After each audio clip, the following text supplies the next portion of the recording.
I'm about to prove there's an exception to every rule. You know, I'm a big law and order guy here.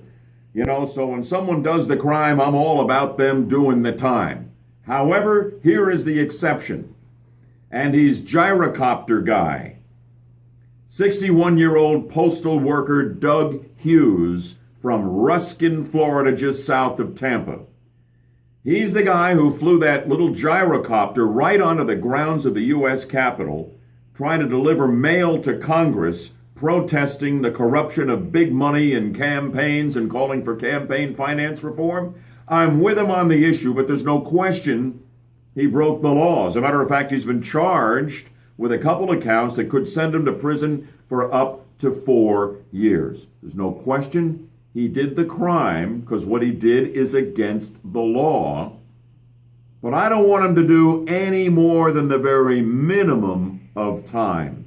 As a matter of fact, I think all Americans, and particularly the Obama administration, although they'll never do this, owe Doug Hughes a huge debt of gratitude and a warm, sincere thank you, because he has pointed out a gaping hole in national security, that in the most highly restricted airspace in the entire country, maybe the whole world, around Washington, D.C. and the U.S. Capitol, he was able to fly this little craft all the way from Gettysburg, Pennsylvania, 85 miles away, and land it going right up the National Mall on the grounds of the U.S. Capitol. Homeland Security can't figure out how it could have happened. NORAD didn't pick him up. No radar picked him up. No military jets were scrambled. What if he had been a terrorist with a bomb strapped to his body?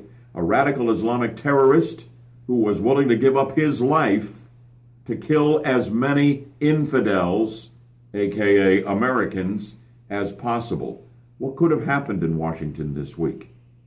We need to be ready for exactly that nightmare scenario, and there is no way we have a chance to get ready without the wake-up call we got from Florida's Doug Hughes. Thank you, Doug. Thank you. On behalf of all thinking Americans, thank you.